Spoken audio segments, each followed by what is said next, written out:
So let's talk about what a master food preserver is, because I know that's something that you became in 2016. Talk about that. A good friend of mine who has since passed on, she became a master food preserver years ago. And when we met, that's all she talked about. She knew about my work and she said, you would be really great at preserving food. And I was like, well, I mean, okay. I didn't really see the big push at first, but I did the training with the cooperative extension here with the University of California. And it's a long process. It took months.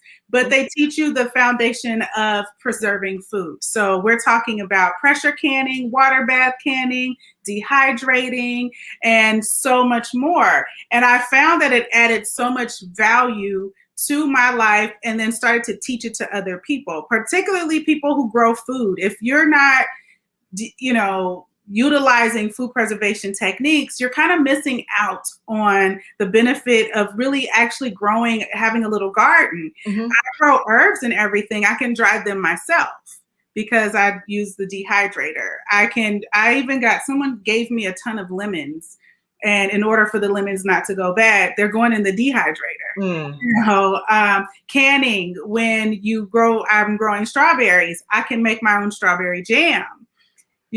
Fruit leather, all of those types of things. And what it does is it brings you a little bit out of that store, all of the things that we purchase that are already prepared, we can cook them and prepare them and preserve them without all of those extra added things that are undesirable in our diet. So we're talking just straight up fruit and a little bit of sugar cooked down with some pectin and you have jam. That's 3 ingredients. In the store, your ingredient list is really ridiculous. It is.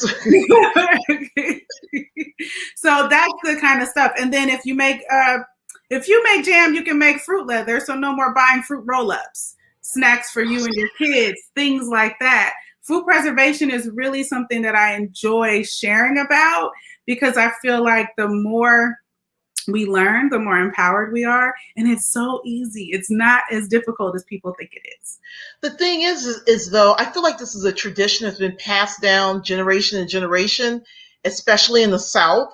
And to find out now that you can get a certificate as to be a master food preserver that's something I never knew about. So, because I know my mother, she canned and jarred stuff for years. And I'm sure you have family members who've done the same. Yeah. So is this something that you learn more about and how to do it professionally so you could teach people? Or did you know anything about this previously before taking these courses? My grandparents, they grew food. They had chickens. My grandfather had worm bins and things like that. I grew up seeing it.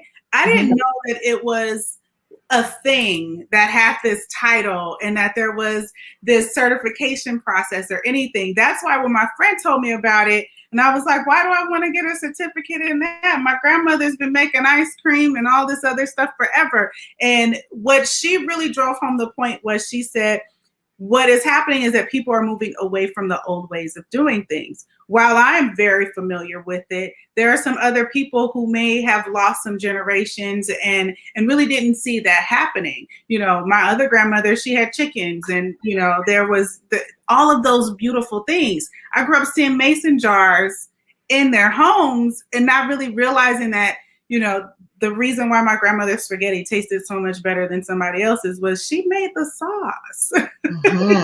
Do you make tomato sauce? You make your own sauce? Yes, I do. It's delicious. And I'm sure you use your own seasonings. Yes, absolutely. I do.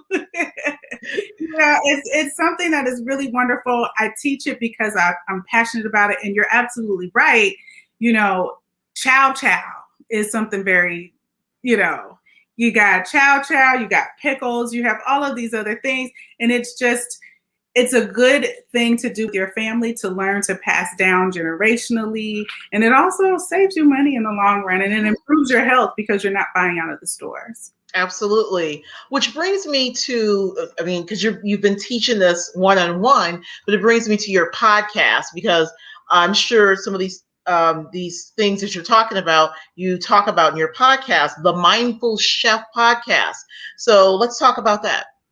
So the Mindful Chef, the podcast was this outlet for me at a time where I felt like there was a lot on my mind that I wanted to say and didn't have a platform to say it.